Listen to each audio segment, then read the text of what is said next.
Bukod sa pork at beef, pwede rin yung tokwa sa ampalaya mga lods. At sigurado naman na magugustuhan ninyo at hindi pa kayo gagastos ng malaki.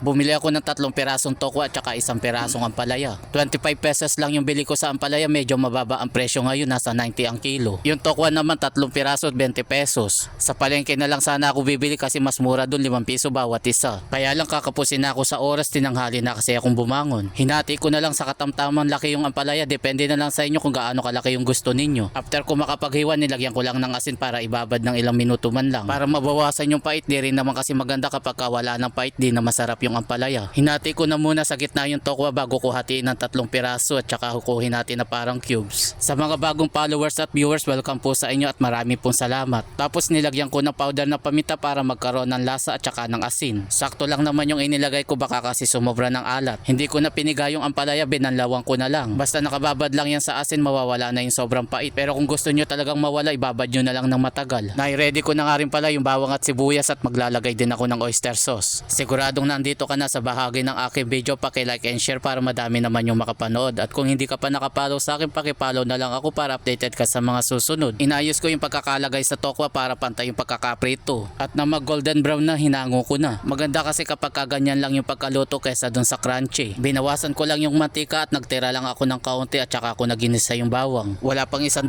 yung nagastos ko, andyan na lahat except yung mantika. Kaunting tipid lang muna kami ngayon mga lods. Kahit simple lang yung mga niluluto ko, malaking bagay pa rin yan. Tulad neto, wala pang 100 yung nagastos ko, meron na kaming baon ng mag-asawa at saka yung almusal. Kaya kung bibili kami sa karinderya, yung 60 pesos kulang pa. Wala pang kasamang kanin yun. Shoutout nga pala kay Althea Nicole Vargas ng Cabiao, Nueva Ecija. Tinansya ko na lang yung paglagay ng soy sauce, kung sakaling kulang pa tsaka ko na lang dadagdagan. After ko mailagay yung powder na paminta, tsaka ko naman hinalo para magpantay yung lasa. After kong haluin, naglagay naman ako ng kaunting suka at tsaka ko naman pinakuluan ng ilang minuto. Luto na rin naman kasi yung tokwa, kaya yung toyo at suka na lang yung pinakuluan ko. Naglagay nga din pala ako dyan ng tubig, hindi ko lang na-i-record, na ilagay ko na rin pati yung gulay. At habang nanonood ka pa rin sa aking video, baka pwedeng maglambing, paki-share naman. Gusto ko lang batiin yung mga OFW nanonood sa aking video, ganun din sa Tarlac at Rizal. Maraming salamat po sa inyo at maraming salamat din sa aking mga followers na walang sawang nanonood. After ng ilang minuto, nilagay ko na yung oyster sauce. Kung wala naman kayong oyster sauce, pwede rin naman kayong gumamit kahit seasoning. Continuous lang ako sa paghalo para mag-balance lahat yung mga inilagay ko. Medyo madami pa yung sabaw kaya pinakuluan ko pa ng ilang minuto at para maluto na rin yung oyster sauce. After nga ng ilang minuto, luto na yung ating ampalaya na may tofu. Paano mga lods, kain muna tayo.